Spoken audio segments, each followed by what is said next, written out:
महाराष्ट्राच्या विधिमंडळाचं अर्थसंकल्पीय अधिवेशन संपल्यानंतर ही जी प्रेस कॉन्फरन्स झाली, ही नक्की प्रेस कॉन्फरन्स होती की घर कोंबड्यानं दिलेली बांग होती?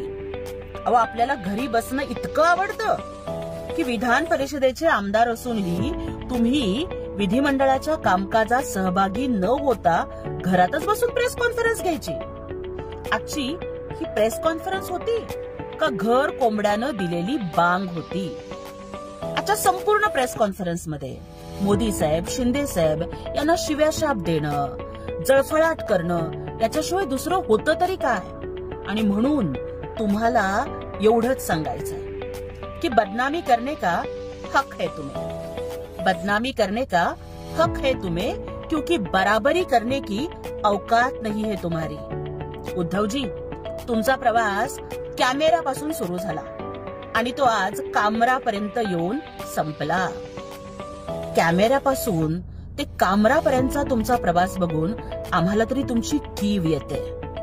अहो, किती प्रश्न तुम्ही विधिमंडळामध्ये उपस्थित केले, जनतेच्या किती प्रश्नांच्या वरती तुम्ही पोटतिडकीनं विधिमंडळाच्या पटलावरती आवाज उठवला, किती गोष्टींचा तुम्ही पाठपुरावा केला. कधी तुम्ही कॅमेऱ्याच्या प्रेमात होतात आणि आज तुम्ही चॅनेलच्या बूमच्या प्रेमात पडलात.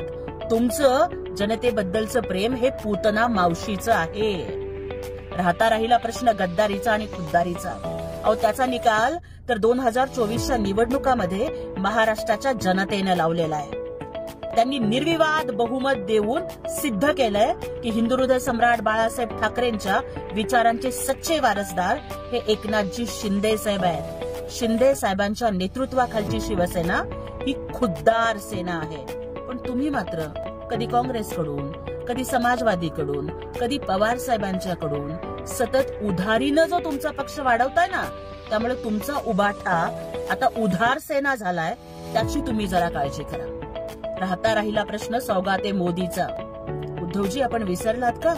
हिंदुहृदय सम्राट बाळासाहेब ठाकरेंनी नेहमी देशभक्त मुस्लिमांना सोबतच घेतलेलं होतं. अहो, साबीर शेख साहेबांना त्यांनी मंत्री केलं होतं, हे तुम्ही विसरलात? आणि तुम्ही मात्र वोट बँकेच्या राजकारणासाठी पाकिस्तानचे झेंडे हे तुमच्या रॅल्यांमध्ये नाचवले.